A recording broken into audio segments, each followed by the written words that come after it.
我们大家都知道，中国离运动已经不远了。最近一段时间，火药味非常浓。那么，从人大炮被民政典型摔给纪委，大家就应该知道，这一天已经到了。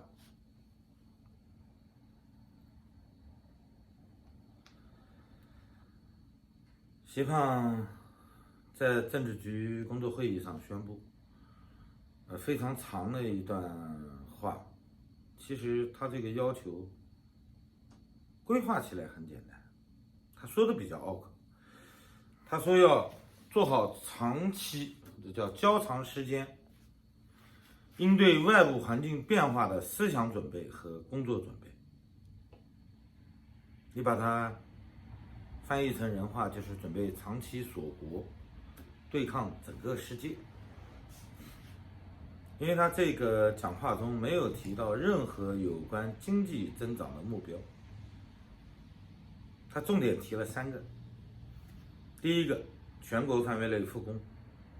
第二个，要把疫情造成的损失降到最低；第三个，他要实现全面小康，完成脱贫攻坚的目标。也就意味着整个中美之间的问题，贸易战，现在的疫情都放在一边了。他要先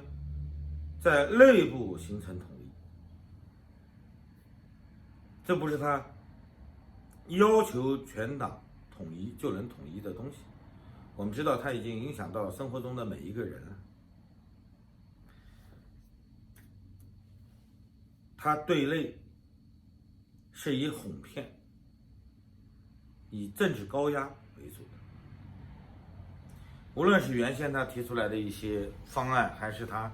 正在实行的这些措施，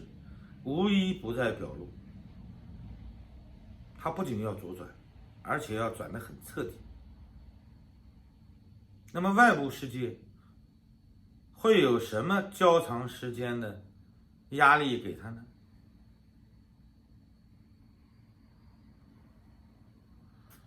不仅仅是美国对他的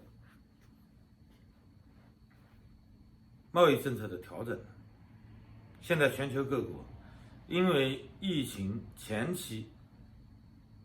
中国隐瞒了真实的数据，导致大家对他没有进行较多的干预。世界卫生组织在帮着他圆谎。我们都知道，谭德赛专门去过北京，习胖亲自跟他说2个亲字。那么作为一个在国际社会上曾经响当当算一号的国家，各国政府还是比较信任他提出的数据的，虽然有许多质疑，一直到什么呢？一直到钻石公主号。钻石公主号差不多有50个国家的旅客，他提供了一个比较完善的模板。日本政府前期由行政官员来处置涉及到这条船的问题，传染病学家没有第一时间到达现场，甚至连钻石公主号医务室的医护人员最终也成为传染源。在一个类似于武汉的密闭的空间内，疫情被大大的扩散了。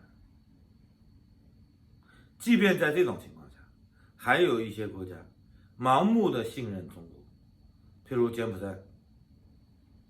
柬埔寨的洪森跟到达他那儿的一条邮轮，上面所有的乘客一一握手，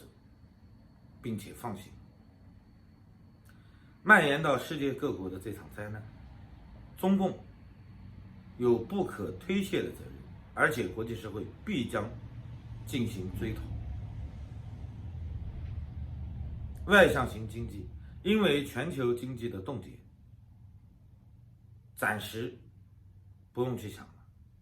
所以我们看到习胖在这次政治局工作会议上没有提全年的经济增长目标，甚至都没有提来开两会。他目前的措施还是渐进式的，因为他前期刚刚处理了党内反对他的声音，从民间的、党内基层党员的，一直到红二代的，他这块没有宣告让各省的封疆大吏迅速的赶到北京召开两会，他只是告诉大家，国际社会对中国的压力可能会变大，而且未来来自于经济方面或者仅仅是政治方面的都还不确定，有可能还有法律层面。世界各国对中国的态度，他正在观望中。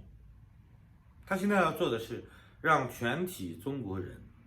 或者说叫全党全国，甚至全军全党全国，他要大家都注意，未来的压力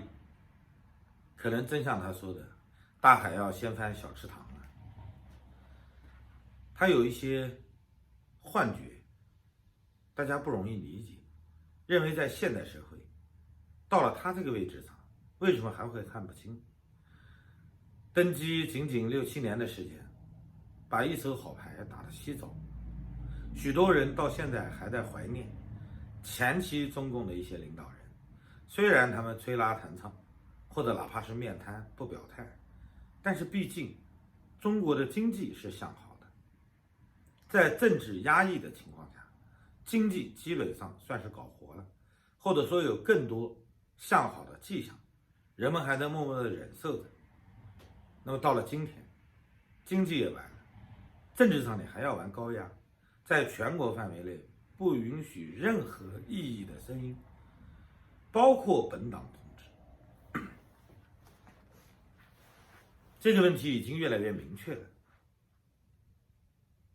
那么中国内部是不是能像他想象的一样，能够完全围绕他的指挥棒转呢？其实我们都应该知道，从他上台开始，全国的官僚机构都处于一种谢政待政的状态，许多很小的地方性的事件，最后被层层转包，把压力扩散到整个社会层面。所以我们看到前期习胖一直在提倡一个枫桥经验，要求各地把问题消灭在萌芽状态，不要都推到中央来。那今天他又高调的宣布要全国做好这样的准备，我相信党员又会掀起一轮学习的高潮，下面应该还会涉及到新一轮的打击。原来只是要求在3年内，18年、19年、20年3年要打击黑恶势力，现在会不会运动扩大化呢？极有可能会出现一轮严打，越来越扩大的政治运动，它的气氛已经充斥了全国。习胖没有什么高招，只会克隆毛时代的一些做法，他正在照搬前期他认为非常有效的治国方略，